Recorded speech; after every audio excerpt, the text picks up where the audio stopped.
Bonjour, dans cette capsule, nous allons démystifier un peu le type de notes. Donc, quand on veut ajouter une colonne, donc dans notre carnet de notes, donc je suis dans le carnet de notes, le menu est ici, là, donc vous pouvez avoir accès là, à type de notes, vous pouvez les épingler pour qu'ils s'affichent dans le menu de gauche.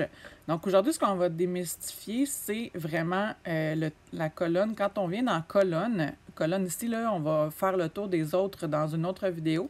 Mais quand on vient dans la colonne ici, on a toujours le type de note et l'éditeur. Donc là, ce que je vais explorer avec vous d'abord, c'est le type de note. C'est où ça, les types de notes? Où est-ce qu'on les retrouve? Puis comment on peut les modifier? Donc, on a accès à un menu ici. Puis évidemment, quand on clique sur « Éditer », là, on peut venir les modifier à partir d'ici pour les ajuster là, en fonction de nos besoins. Mais par contre, je vais vous montrer où ça se retrouve également ces types de notes-là. Donc, si on vient dans notre menu ici, on va aller chercher le menu type de notes. Et là, il va s'afficher dans mon menu à gauche. Et ici, là, je retrouve à la fois, là, cette fois-ci, je retrouve à la fois mes rubriques, donc toutes les grilles d'évaluation que j'ai, mais nous, on va s'attarder à notes. Donc ici, là, c'est tous des titres qui sont en anglais, donc c'est pas toujours évident de savoir ce qui s'y retrouve. Donc ici, là, c'est vraiment une grille descriptive. Donc, quand on va choisir ça ici, là, c'est vraiment quand on vient l'éditer.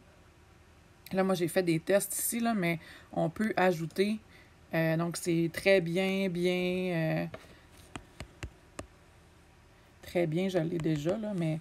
Donc, on vient se mettre une échelle descriptive. On peut y accorder des points ou non. On peut appliquer les couleurs au texte également. Donc, on peut venir changer les couleurs pour que ce soit facilement repérable pour nous ici. Donc, c'est le texte là, qui va être changé. Pour un regard visuel là, rapide, on vient changer la couleur là, pour notre échelle descriptive. Évidemment, vous pouvez venir changer le titre pour lui en donner un là, qui vous parle davantage. Vous pouvez venir personnaliser les options ici. Vous pouvez venir ajouter des icônes. Là. Donc, quelle icône va valoir quoi? Donc, vous pouvez accorder un type de pourcentage pour chacun des icônes. Donc, type de note ici, l'échelle descriptive, on l'a édité. Donc là, j'ai enlevé le titre. Donc ça, c'est des lettres. Donc souvent, c'est les cotes qu'on utilise pour évaluer. Il y a un pourcentage ça se transforme en pourcentage automatiquement. Donc, vous pouvez venir la personnaliser avec la couleur que vous voulez encore une fois. Ici, on a une échelle de 0 à 100, donc c'est pas très compliqué, là. La valeur approuvée, donc ça pourrait être, si on veut mettre un code de couleur, donc à partir de 50, là, les élèves se retrouveraient en rouge si on veut mettre des couleurs dans notre type de note. Couper valeur max, couper valeur minimum, donc on peut venir personnaliser ça ici. La valeur minimale, c'est 0 évidemment. On pourrait arrondir. Vous pouvez choisir là, ce que vous voulez arrondir, les icônes encore une fois, puis les couleurs. Donc, vous pouvez venir personnaliser ça. Là.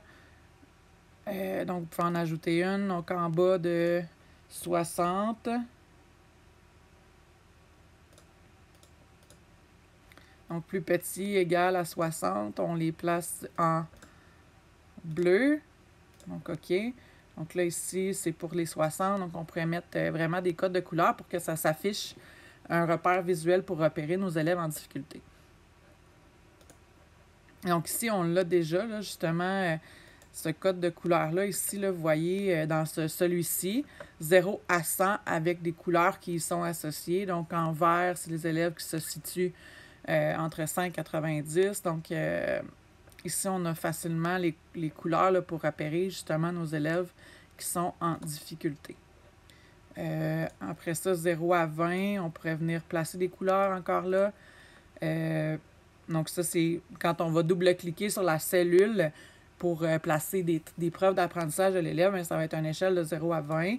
0 à 10, même chose. 1, là, vous avez des plus, c'est 1 plus, 1 moins. Donc, ça va donner un peu comme les lettres, les cotes. Donc, ici, là, c'est encore là une autre façon d'attribuer une cote aux élèves.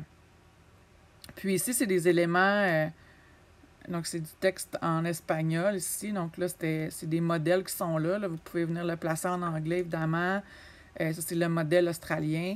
Donc, vous faites le tour de ça. Vous pouvez en ajouter, évidemment, des types, des conversions de notes, pardon, des notes numériques. Vous pourriez mettre des icônes, etc. Donc, vous pouvez tout venir personnaliser ce menu-là. Une fois que c'est fait, là, je voulais remettre un titre ici là, pour qu'on se repère facilement. Donc, échelle descriptive. Donc, je fais OK.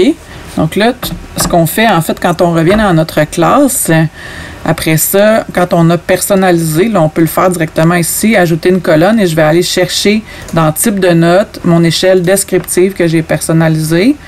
Et voilà. Et là, quand je vais double-cliquer sur mon élève, je vais avoir ici mon échelle descriptive qui va s'afficher.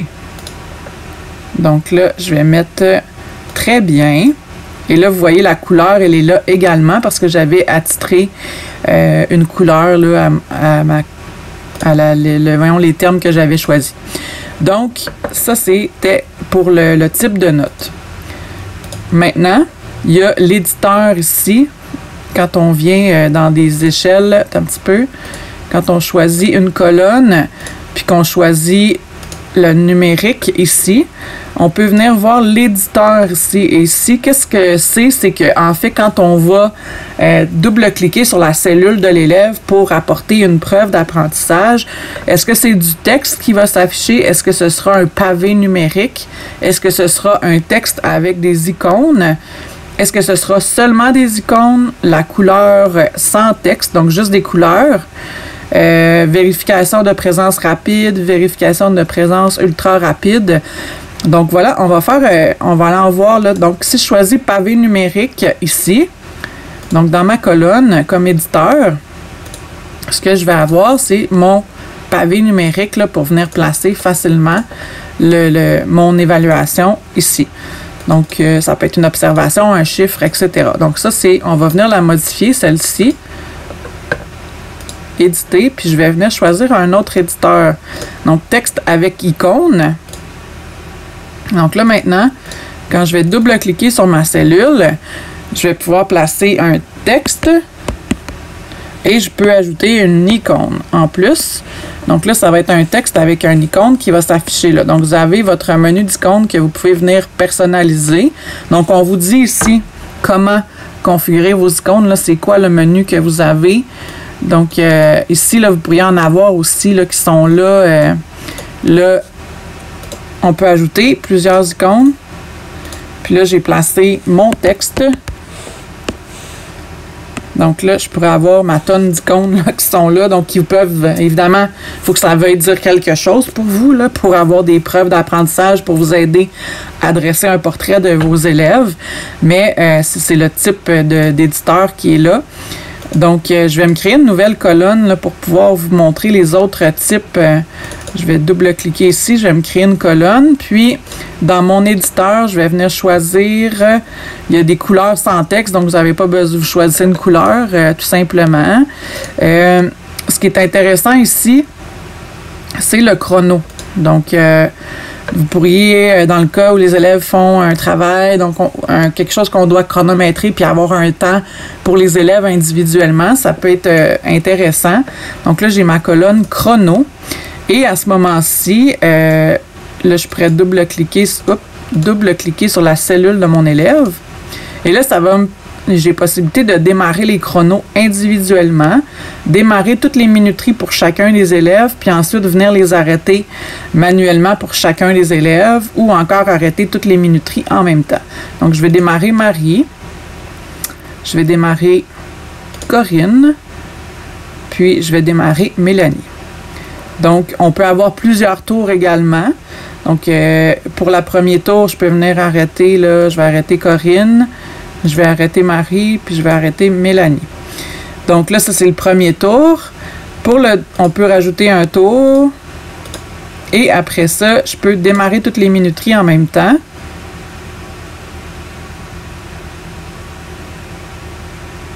Donc, ma minuterie, là, donc ça peut être les tours, par exemple, d'une piste. Le premier tour, il l'a eu en 16 secondes. Mais là, après ça, le temps continue. Et là, je vais arrêter toutes les minuteries. Donc, voilà le deuxième tour et ainsi de suite. Donc, on a des chronomètres. On pourrait réinitialiser le tout. On repart à 0. Donc, c'est facile là, ici de prendre à ce moment-ci des temps. Et finalement, je vais venir dans cette colonne-ci. Je vais placer note numérique et mon éditeur à ce moment-ci, lequel je ne vous ai pas présenté, ça pourrait être oui, non. Donc là, par défaut, là, quand on double-clique sur la cellule, ça va juste être un... Oups, je vais fermer ça. Oui ou non qui s'affiche. Et voilà, donc ça, c'est... Je suis capable de récolter des données là, facilement avec ce menu-là prédéterminé. Et voilà, là, si je me crée une autre colonne, je peux vous faire des démos. Là. Donc, probablement que vous avez des idées là, tout en écoutant cette vidéo-là de comment vous pourrez l'utiliser. Un sélecteur de notes, ce côté-ci. Donc, si je double-clique sur ma cellule, donc là, c'est un résultat sur 100 là, que vous pourriez venir placer. Donc, ça, je fais les élèves un après l'autre. Après ça, on va double-cliquer ici, puis on va venir changer. Ça pourrait être... en fait, un éditeur personnalisé. Puis là, à ce moment-là, j'aurai des icônes là, de bonhommes, des emojis là, qui sont là et que je peux venir choisir pour chacun de mes élèves. Donc, voilà. Par la suite, lequel j'ai pas exploré, l'éditeur, le compteur rapide. Donc, ici, c'est intéressant parce que le nombre de fois qu'un mot a été dit ou le nombre d'interventions que l'élève a fait pendant une discussion. Donc là, à ce moment-là, on a juste à double-cliquer. Donc, on ajoute plus pour une fois. On vient ici. Donc, Corinne est rendue à 4 interventions. Donc là, je peux en faire moins. Donc, je peux venir ajouter puis monter rapidement là, à l'aide de mon plus et de mon moins. Donc ça, c'est le compteur. Ça pourrait être pour... Bref, il y a plusieurs utilités à celle-ci. Là, vous serez sûrement mieux placé que moi pour juger là, de ce que vous pouvez en faire. Alors, une autre colonne dans le compteur rapide. Vous avez le compteur de moins. Vous avez les chronos, le sélecteur de notes, la présence de rapide. Donc ici, là, ça va être des crochets là, quand on vient double-cliquer sur la cellule. Donc, c'est vraiment une façon de double-cliquer. Puis là, ça marque que l'élève est présent ou non. Donc, vous avez également, là, si je viens le modifier, la présence ultra rapide. On va voir la différence entre les deux. Donc ici, là, vous avez présent, absent. Là, vous avez en retard, oubli de matériel. Donc, vous pouvez tout personnaliser ces icônes-là. Je vais vous présenter comment personnaliser les icônes dans une prochaine vidéo. Donc, j'espère que cela vous sera utile.